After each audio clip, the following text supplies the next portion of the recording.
Palavra do Senhor, Evangelho de Marcos, capítulo 3. Evangelho de Marcos, capítulo 3. Eu quero falar hoje um pouco sobre como essa vida de Jesus para nós é uma vida poderosa, mas ela é poderosa quando ela é restaurada por Jesus. Ninguém vai ter uma vida poderosa sem passar pela restauração que Jesus quer nos dar.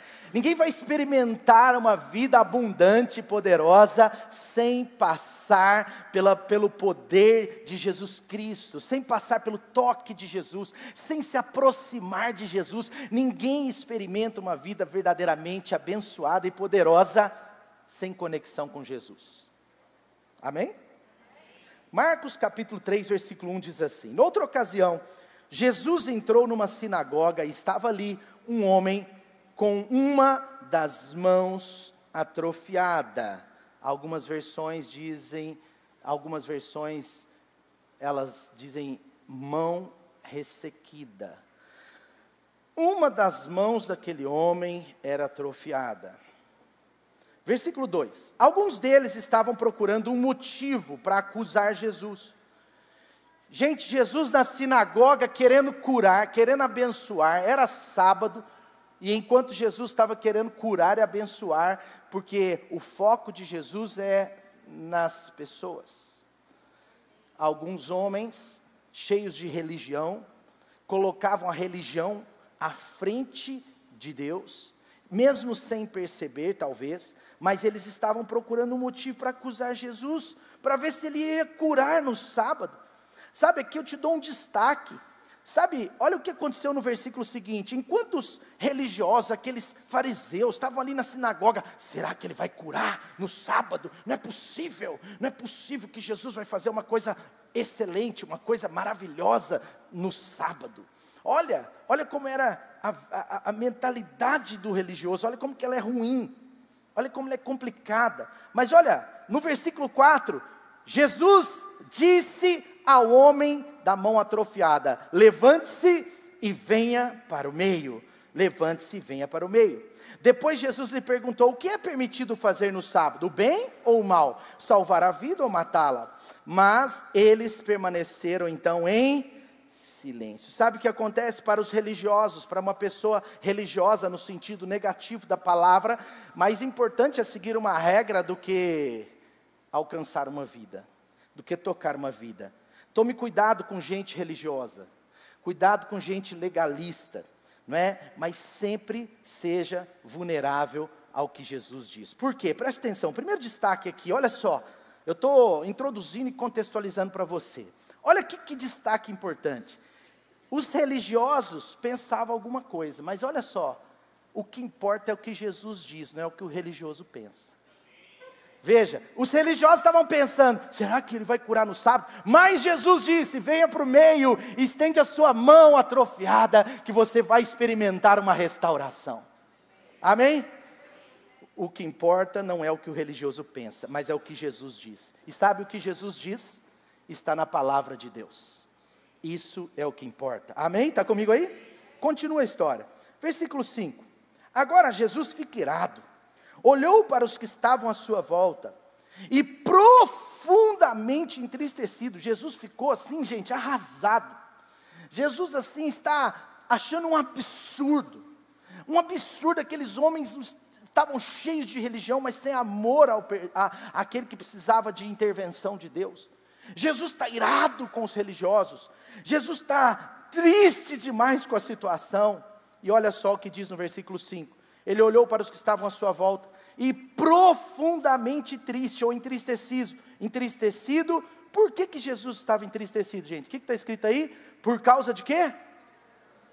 Por causa do coração endurecido deles.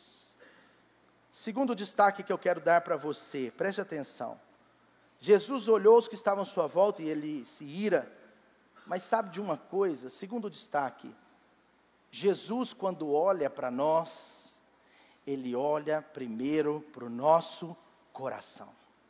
Jesus olhou à sua volta e viu um vestido de Prada, o outro vestido de pernambucanas, sim ou não? Sim ou não? Não! Jesus olhou ao redor e viu, um é rico, o outro é pobre, um é cult, o outro é simplório no sentido da palavra. Não! Jesus olhou ao redor, se entristeceu, porque Jesus estava olhando para o coração deles. Segundo destaque nessa história, Jesus está aqui nessa manhã, olhando o seu coração. O que importa para Jesus é a condição do meu e do nosso coração. Jesus está olhando lá dentro, Jesus não está olhando fora, Ele está olhando dentro, Ele está falando, que coração que tem aí? Tem um coração aberto? Tem um coração fechado? O que entristeceu Jesus é que quando Ele olha para dentro do coração deles, o coração de cada um deles estava, o quê? Endurecido. O que é um coração endurecido, pastor? Um coração endurecido é um coração fechado. É um coração fechado para Deus, aberto para dinheiro, aberto para as coisas modernas, aberto para um monte de coisa. Mas se estiver fechado para Deus, é um coração que, segundo o olhar de Jesus, está duro. Como está o seu coração nessa manhã? Coloque as mãos sobre ele simbolicamente. É claro que aqui é o coração da alma, mas coloque as mãos sobre o seu coração. Quem sabe você pode dizer comigo nessa manhã, diga assim: Senhor Jesus, eu abro, eu amoleço, eu derreto o meu coração para você nessa manhã. Amém? E terminando o texto no versículo 5, diz assim: Ele disse ao homem, Jesus disse ao homem, estenda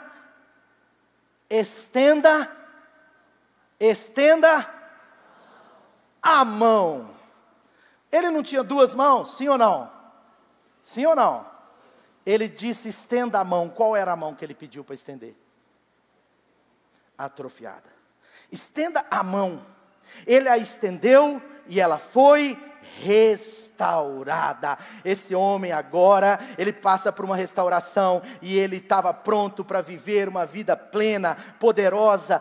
Deus, através de Jesus, rompeu com as suas limitações, nesse caso física, mas talvez no meu e no seu, podem ser na nossa alma, no nosso espírito, podem ser áreas da nossa vida que estão como uma mão atrofiada, mas Jesus está aqui nessa manhã para nos restaurar. Amém? Agora, nesse texto, eu vejo aqui 3 comandos importantes de Jesus para uma vida poderosa.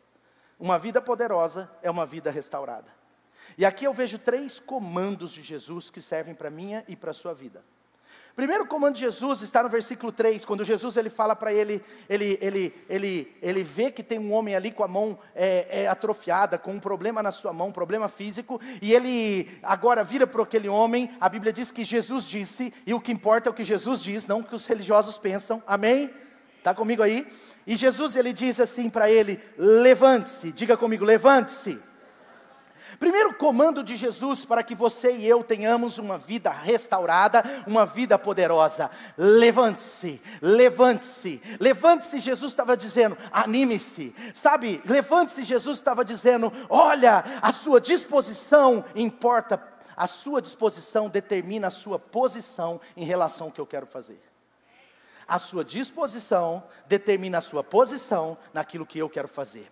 Sabe qual é o desafio, gente? Muitas pessoas não experimentam uma vida poderosa em Deus porque estão dormindo, porque estão deitadas, porque estão espiritualmente relaxadas, não estão na posição que Deus quer fazer. Sabe, o que Jesus estava falando é o seguinte: eu vou fazer um milagre na sua vida, eu vou fazer algo novo, eu quero manifestar minha graça, o meu poder, mas como está a sua disposição? Vamos, levante-se. Jesus disse levante-se para muita gente que Jesus operou o milagre. Antes de operar o milagre, antes de Jesus fazer algo, ele posiciona a pessoa.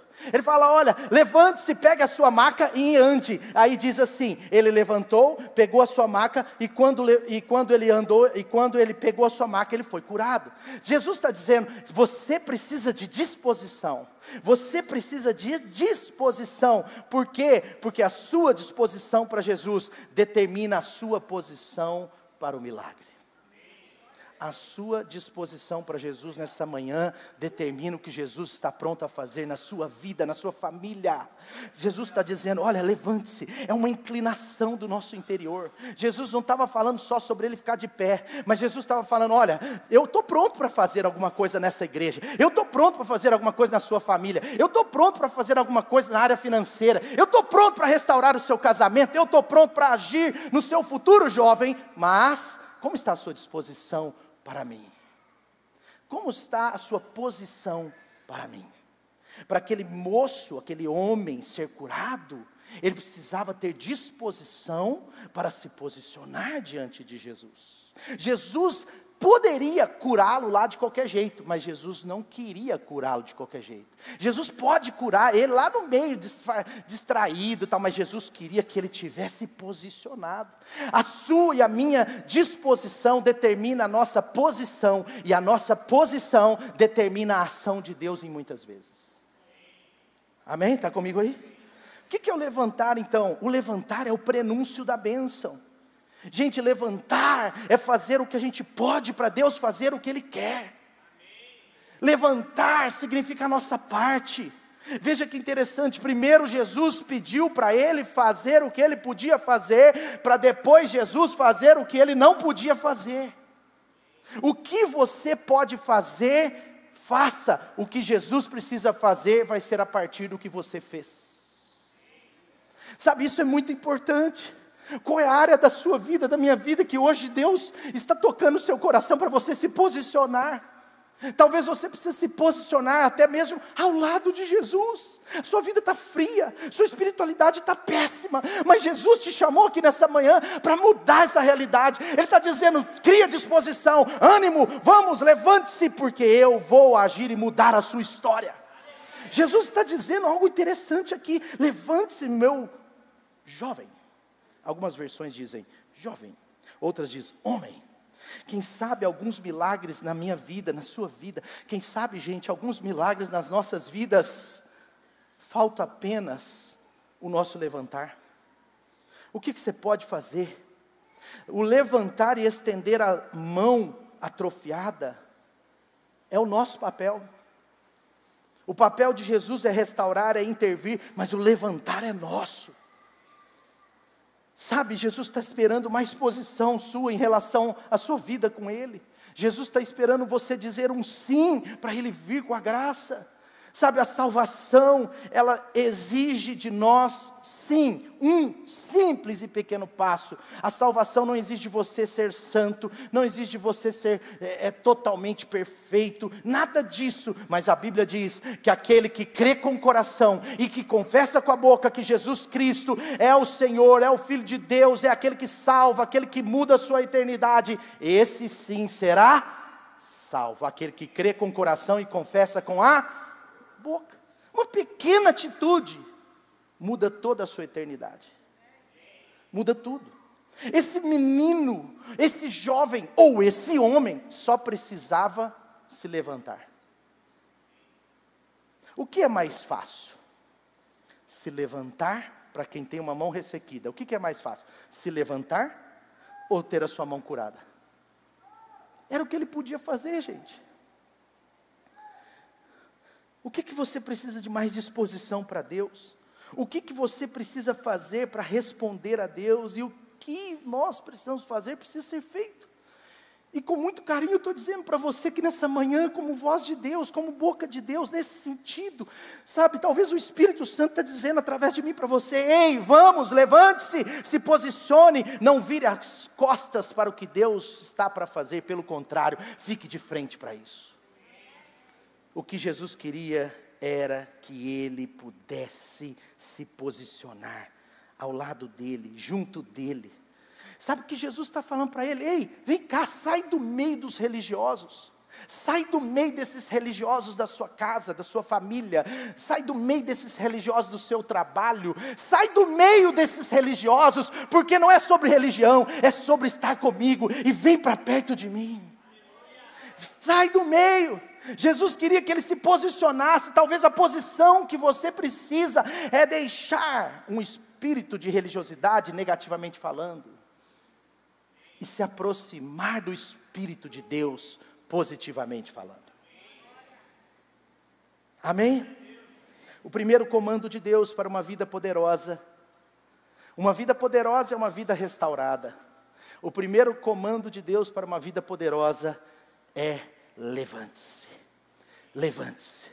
Que Deus nos dê ânimo, que Deus nos dê disposição, que Deus te dê disposição para acordar e vir para a Light, que Deus te dê disposição para estar na célula firme, que Deus te dê disposição para servir, que Deus te dê disposição para lutar pelo seu casamento, que Deus te dê disposição para você prosperar. Ninguém prospera dormindo, ninguém prospera relaxado, nós prosperamos diligentemente com Deus. Que Deus te dê disposição para ser liberto, que Deus te dê disposição para se posicionar com Deus e ter a sua vida mudada. Segundo o comando de Deus, Ele diz, de Jesus, Ele diz: levante-se e vem para o meio. Eu não sei como está essa versão, mas Ele diz: levante-se. E aquele homem se levantou.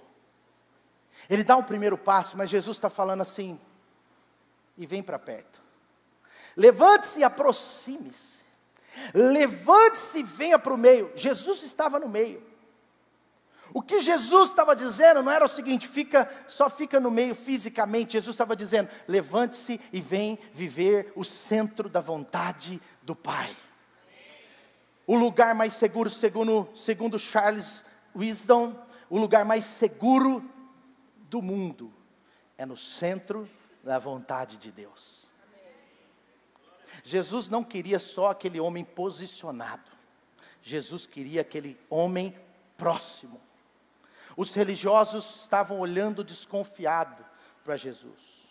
Se você está muito desconfiado das coisas de Deus, pede a Deus para amolecer o seu coração. A desconfiança é coração endurecido. Eu estou desconfiado desse negócio. Eu estou desconfiado desse povo. Eu estou desconfiado que essa pessoa, ela está falando que mudou de vida, mas não sei não. A gente fica cheio de desconfiança, mas sabe, isso é um pouco coisa de religioso. Com muito carinho. Os religiosos estavam dizendo: quem é esse que está curando? O que é isso? Quem é esse que está mudando a história das pessoas? Quem é esse que curou um cego ontem, curou um paralítico antes de ontem? Quem é esse que todo mundo está agora se tornando adepto, está crendo nele? Peraí, tem alguma coisa errada. Eles estão sempre desconfiados, mas esse homem, ele se levanta e Jesus falou assim: não fique dentro dos desconfiados, confie em mim, aproxime-se. Ele obedeceu a ordem de Jesus, ele vai para o centro. O convite de Jesus foi para ele estar perto. O centro é o lugar que Deus chamou para você estar, o centro da vontade de Deus. Sabe, Jesus está dizendo para nós nessa manhã: nós precisamos estar próximos dEle. Nós precisamos deixar, que orgulho, que situações do nosso coração não nos domine longe de Jesus. Talvez estamos longe de Jesus por um paradigma. Talvez estamos longe de Jesus porque alguém falou assim: pau que nasce torto nunca se endireita. Mas eu quero dizer para você, pode ser o pau mais torto que for, mas com Jesus endireita. Pode ser que alguém diz para você: você nasceu assim, tem que morrer assim. Você nasceu nessa religião, tem que morrer nessa religião. Não, Jesus te chama para viver mais do que isso, um relacionamento com Ele. Jesus está te convidando: vem para cá. Ei, tira os paradigmas, vem para perto de mim. Jesus estava convidando aquele homem para algo mais. Se aproxime, vem para o meio. Ele está falando: você precisa de mais conexão, você precisa de intimidade comigo, você precisa me conhecer mais de perto. Olha, quando você está distante, a minha voz até chegar aí, ela sofre mutações, ela sofre às vezes interrupções. Você não vai ouvir tudo que eu tenho para te dizer, mas quando você está pertinho de mim, tudo que eu falo você ouve. Vem para perto.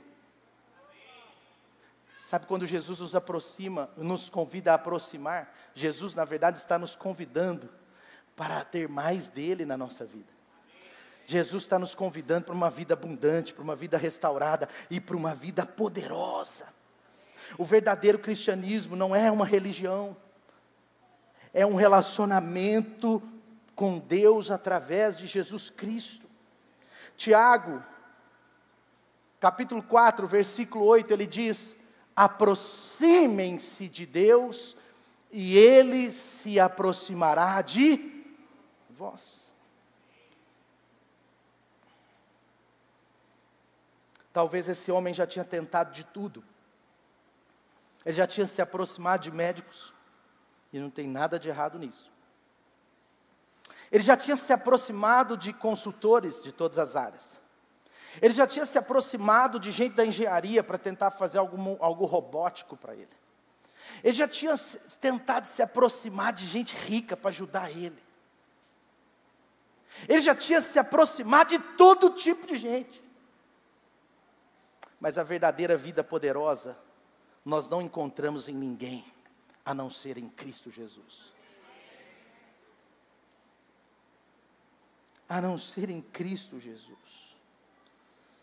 Aquele homem estava ali no meio de gente de todo jeito, mas ele precisava, antes de estar no meio das pessoas, num sentido literal, ele precisava estar pertinho de Jesus. E com muito carinho eu te digo,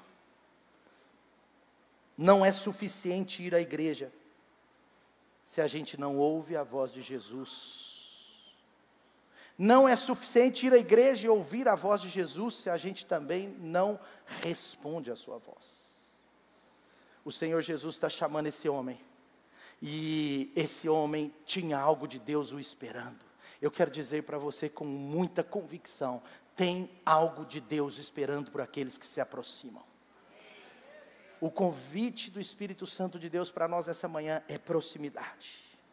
Esse homem, ele se aproxima, ele dá ouvidos à voz de Jesus, ele entende que Jesus estava abençoando a vida dele para fazer algo poderoso, e a mesma coisa eu quero dizer para você, nós estamos sendo convidados por Deus para aproximar de Deus. Pastor, como que nós nos aproximamos de Deus? Ouvindo a sua voz. Como que nós ouvimos a sua voz? Pela palavra de Deus. O que Jesus diz está na sua palavra. A palavra de Deus, ela te aproxima de Jesus. Quando você medita, lê nas Escrituras, você está, em outras palavras, ouvindo a voz de Deus. A palavra, a Bíblia, é a voz exata de Deus, inerrante, verdadeira, completa. É a voz de Deus que não falha. A minha relação com a palavra de Deus, a sua relação com a palavra de Deus, nos aproxima de Deus.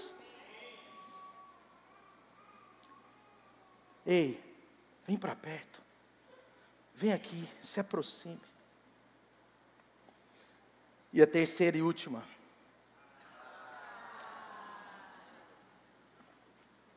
saímos de férias, achei que vocês tinham esquecido. Terceira e última, versículo 5. Agora aquele homem, ele obedece ao primeiro comando de Jesus para uma vida poderosa. Ele agora está dizendo, tá, eu estou de pé, a minha postura a minha disposição está boa, Jesus. Agora parece que vai acontecer, eu estou disposto a experimentar o que o Senhor tem para a minha vida. E agora esse homem está começando a se alegrar, porque ele está vendo que a coisa é séria. Porque no meio de muitos, Jesus chama ele, Jesus o chama, Jesus o convida para vir para perto. Ele vai para perto de Jesus, ele se aproxima de Jesus, ele se posiciona, ele está disposto, mas ele também se aproxima de Jesus. Mas no versículo 5, acontece o que Jesus estava preparando. Versículo 5, Jesus disse ao homem, estenda a mão. Ele a estendeu e ela foi restaurada, aleluia. Mas tem um terceiro comando. Jesus disse, estende a mão. Estende a mão. Sabe, na nossa vida com Deus, para aquilo que o Senhor quer fazer, para a gente experimentar uma vida poderosa, nós precisamos experimentar também uma vida restaurada. Preste atenção. Não é assim, ó, uma pessoa encontra com Jesus hoje, ela crê em Jesus hoje, e é verdade, a salvação, ela é marcada por esse momento. Mas a restauração da nossa vida é um processo. E sabe quando esse processo acaba? Sabe quando esse processo acaba? Só no dia da nossa morte. A gente está sendo restaurado dia a dia, de glória em glória. A gente está sendo transformado. Porque pela palavra de Deus, o homem não é um ser de duas partes, mas de três. Nós somos corpo, alma e espírito. E aliás, o apóstolo Pedro está dizendo, vocês precisam apresentá-los irrepreensíveis no dia do Senhor. O apóstolo Paulo está dizendo, olha, corpo, alma e espírito precisam ser colocados de forma santa até aquele dia. Você vê que as escrituras não enfatizam o espírito. Mas quando nós cremos em Jesus, a Bíblia diz que nós nascemos de novo, porque o Espírito nasce. Agora o nosso Espírito, Espírito com E minúsculo, tem comunhão com o Espírito Santo de Deus, aleluia! Mas a nossa alma, ela vai sendo restaurada dia após dia, ela vai sendo mudada, o nosso caráter vai sendo transformado. Por isso que ser de Jesus não é garantia de ser uma pessoa ainda com uma vida poderosa, mas o que Deus tem para todos que aproximam de Jesus, é uma vida poderosa. E essa vida nós vamos buscar até encontrar. Agora, alguns impedimentos para que você e eu não experimentemos essa vida poderosa. Primeiro impedimento aqui, alguns que eu citei, que eu quero citar. Primeiro, ficar inerte. Eu já falei, não se levantar. O cara no fundo, parece humildade, parece fé. Ele fala assim, não, se Deus quiser, Ele que vem aqui no meu lugar e me toca. O pastor está chamando para ir lá na frente, nessa oração de fé. Se Deus é o mesmo. Deus lá na frente, Ele vem aqui atrás. Ele que vem aqui, parece bonito, parece espiritual. Parece que eu estou crendo num Deus grande, mas na verdade, é um certo orgulho. De dizer assim, eu não preciso fazer a disposição, eu não preciso me manifestar, eu não preciso levantar, mas Jesus disse para ele, levante-se, tenha disposição, amém? A sua disposição determina a sua posição, e a sua posição determina muitas vezes a ação de Deus, amém? Segunda coisa, então a primeira, inércia, né? Ser inerte. Segunda coisa que pode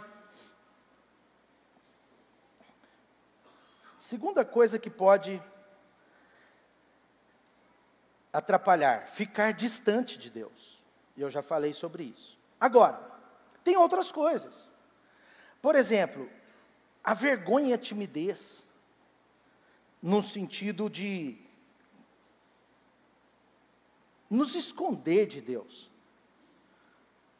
de esconder as nossas atrofias de Deus, de se colocar como alguém pronto e perfeito, para quem é o maior entendedor de perfeição. Deus é perfeito, gente. Você pode se passar como perfeito para alguém que é imperfeito, porque ele não vai conseguir enxergar a imperfeição em você às vezes. Por exemplo, a Dani é quase perfeita para mim. Exceto 4 a 5 dias no mês. Que são mais tenebrosos. Mas 25 dias no mês, a Dani é quase perfeita para mim. Mas certamente, se ela chegar diante de Deus, ela vai encontrar imperfeições que precisam ser resolvidas. Aquele homem no meio da multidão, ele é perfeito. Está quietinho ali. Mas Jesus sabia que no meio da multidão tinha alguém para ser restaurado. Segundo impedimento aqui, além da inércia, terceiro, aliás, é essa timidez, essa vergonha. Quarto, que pode impedir, reputação. Gente, é muito perigoso uma pessoa que é muito focada na sua reputação, que é muito focada no que vão pensar de mim. O que vão pensar de mim se eu pintar minha casa de rosa? Gente, você quer pintar sua casa de rosa? Está todo mundo concordando? Pinta, gente. É a casa rosa do bairro. Daqui a pouco o bairro inteiro está te conhecendo. Você vai ganhar 3.000 seguidores no Instagram. O homem da casa rosa. Tem um exército, um quartel, que foi pintar de rosa em Campinas. É inesquecível. Você é sargento da onde? Eu sou sargento do quartel rosa. Marcou, sim ou não? Brincadeiras à parte, mas assim, pessoa muito preocupada com a sua reputação, ela pode não experimentar o que Deus está preparando para ela. Porque às vezes o que Deus está preparando para você, Ele quer fazer com que todo mundo veja, para que Deus, o Pai, seja glorificado. Jesus não queria restaurar e curar esse homem escondido. Jesus queria curar esse homem para que todo mundo pudesse ver o que estava sendo, o milagre, o que estava acontecendo, para que o Pai fosse glorificado. Reputação. Vão dizer que agora eu ando com Jesus. Vão dizer que agora eu sou evangélico. Tem gente que já é evangélico no coração há muitos anos, mas custa, porque está com medo do que os outros vão pensar. A minha avó vai pensar, meu irmão, a sua reputação pode ser tratada diante de Jesus, porque é muito maior que Jesus está preparando para você.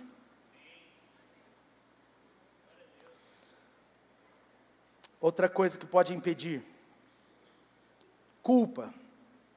Eu não mereço ter uma vida vitoriosa pelo que eu já fiz no passado. Jesus perguntou para esse homem o que ele fez no verão passado? Sim ou não? Sim ou não, gente? Ei, o homem da mão atrofiada, vem aqui, levante-se, se aproxime. Agora todos querem saber o que você fez no verão passado. Não. Então se tem algo no seu coração dizendo, eu não mereço por causa disso, eu não mereço por causa daquilo, eu não mereço porque eu vacilei nisso, eu não mereço porque eu sou mal nisso, eu não mereço porque eu também sou preguiçoso, eu não mereço porque eu sou molengão. Meu irmão, se você era preguiçoso e molengão, mas agora você se levantou, agora você tem disposição, Deus já está mudando a sua história. Sabe, culpa pode atrapalhar. E por último, uma coisa que eu acho que é das piores que pode atrapalhar, é o orgulho. E o orgulho, gente, ele pode ter apelidos, ele pode ser camuflado de timidez, ele pode ser camuflado de humildade.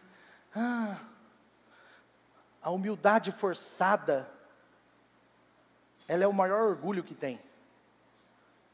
Porque é o orgulhoso planejando ser humilde orgulhosamente. O orgulho pode ter um apelido, fala, não, eu sou reservado. Não, eu penso diferente, eu tenho o meu pensamento. Lembra? Não importa o pensamento dos outros, importa o que Jesus diz. Voltando, estenda a sua mão, então, significava, o terceiro ponto, estenda a sua mão, significava o quê? Significava que Jesus estava falando, ei, Jesus não falou, estenda as mãos, Jesus falou, estenda a mão. Jesus falou, estenda a mão. Sabe, tem muita gente, até na igreja, usando a sua mão boa, e escondendo a mão atrofiada. Agora imagina só o que Deus faria através da sua vida com as duas funcionando bem. Para que esconder a mão atrofiada, meu irmão? O Evangelho é sob a luz. Nós não somos mais do império das trevas. Nós fomos transportados para o reino da luz. A sua vida pode estar sobre a luz, e uma vida sobre a luz é potencializada nas mãos de Deus, mas uma vida com a mão escondida não alcança misericórdia.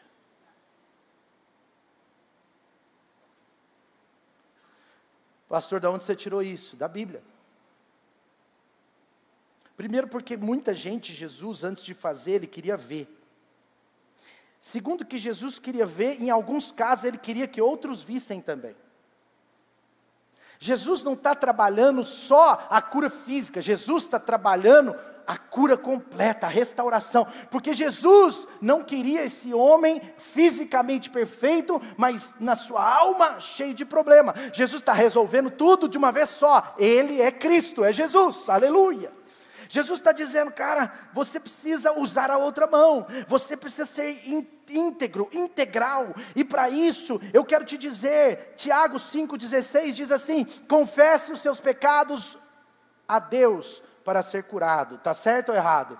Está errado. Confesse os seus pecados uns aos outros para ser curado. Meu irmão, nossa vida, às vezes tem um pecado que a gente já confessou, já chorou, já pediu perdão a Deus, a gente não consegue largar aquela situação. Pode ser um vício, pode ser pecados na área de moralidade, pode ser pecados na área da língua, pode ser pecados de vícios pecaminosos de mentira, de coisa, pode ser vício do tigrinho.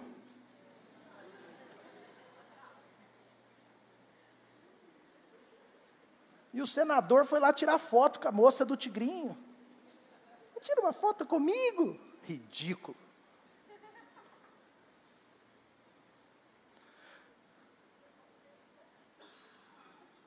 Se aquela mulher tem um patrimônio de quase R$1 bilhão, é porque empobreceu muita gente. Ou não? Aquele dinheiro é do quê?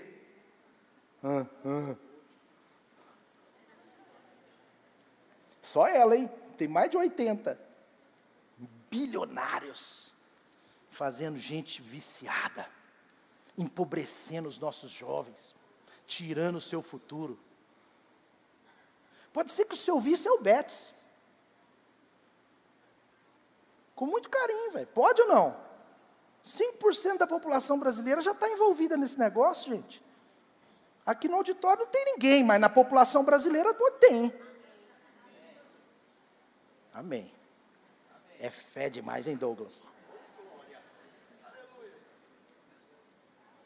Então, o que eu estou dizendo? A Bíblia está dizendo o seguinte.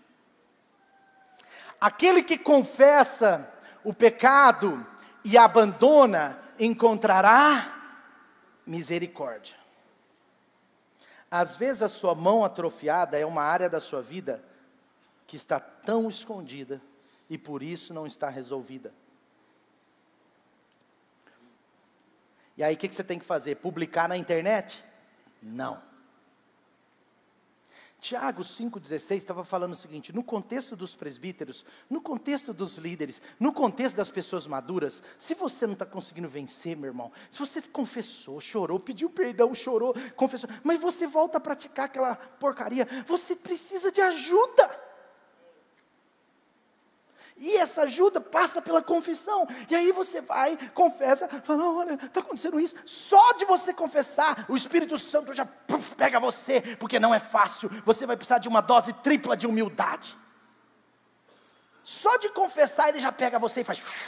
Porque todas as vezes que eu precisei confessar, eu fiquei com butterflies. Com borboletas no estômago. Porque é ruim, mas é muito bom. Você já tomou leite magnésia? É isso, é o leite magnésia espiritual. Já tomou chá de boldo? Dona Wanda, chá de boldo. A senhora é a rainha dos chás dessa igreja. Outro dia eu falei para Dani, Dani, não fala para Dona Wanda que eu estou com a garganta ruim. Porque o último chá que ela me deu era ruim demais.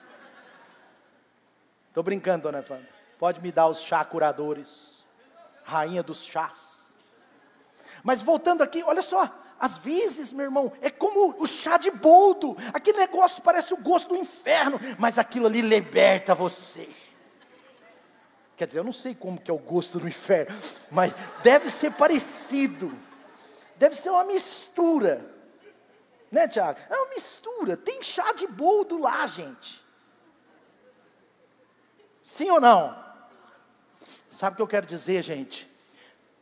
A nossa atrofia pode ser transformada, pode ser restaurada. Deus tem uma vida abundante para mim, para você. Deus tem uma vida poderosa para nós. Mas uma vida poderosa é uma vida restaurada. Jesus pode fazer isso. Aleluia! Amém? Então coragem para mostrar o que precisa ser melhorado e não está legal. Coragem para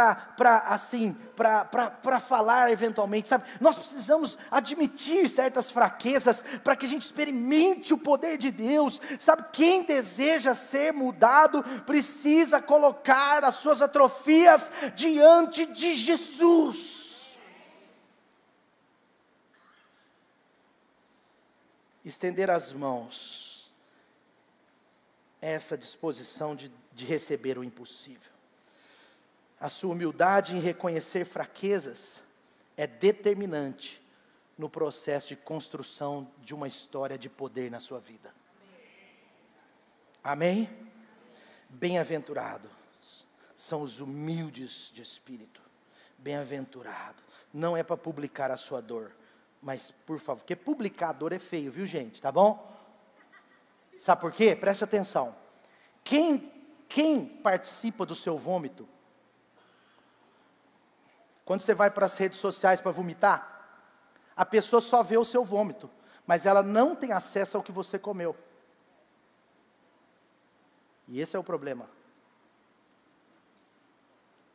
Se você for para a internet vomitar, conta o que você comeu. Eu duvido. Isso é só um pensamento. Porque ninguém conta o que comeu, só conta o vômito. Fui abusado emocionalmente. Oh. Agora a moda é falar que foi abusado emocionalmente. Não que não exista isso, viu gente? Claro que existe, por favor. Mas será que tudo que dizem que é? Como diz Augusto Cury, 70% dos jovens que estão sendo diagnosticados com TDAH, na verdade só tem a síndrome do pensamento acelerado. Mesma coisa, quantos entenderam? Depois você faz essa relação. Por favor, eu não estou negando isso, eu estou dizendo que há muito abuso sobre esse tema. Por favor, você é um homem de Deus, uma mulher de Deus. O tolo, ele quer publicar os seus problemas, ele quer vomitar nas pessoas. Mas o sábio, ele quer mostrar para as pessoas certas aquilo que ele comeu e que lhe fez mal. Amém? Estenda as suas mãos, a sua mão. Estenda o que precisa ser restaurado diante de Jesus. Uma vida poderosa é uma vida restaurada. Jesus traz para o seu coração uma vida digna, uma vida santa, uma vida de capacidade. Jesus restaura nessa manhã sua capacidade de vencer, sua capacidade de crescer, sua capacidade de ser um bom marido, sua capacidade de ser um bom filho, a sua capacidade de ter uma empresa saudável, a sua capacidade de crer na cura que Ele vai fazer. Sabe, Deus chama você para acreditar que o seu chamado pode ser restaurado, que aquilo que Deus prometeu na sua vida, nada que você tenha feito pode certamente atrapalhar os planos de Deus. Eu quero dizer para você nessa manhã, bom ânimo, disposição para Deus. Em vez de abaixar a cara, levante o rosto para o Senhor e diga: eis-me aqui, eu estou pronto, eu estou disposto, eu estou com o meu rosto, com a minha face, com a minha posição adequada, esperando a tua intervenção. Eu me aproximo do Senhor, eu não vou ficar distante. Eu sou chamado para a salvação, eu não vou ficar distante. Pelo contrário, eu não vou ser parte de uma multidão religiosa. Eu serei aquele que se relaciona, que se aproxima, que olha diante do Senhor face a face e que ouve as suas palavras com nitidez. O Senhor te chama nessa manhã, Ele te chama. Amém? Fique de pé no seu lugar.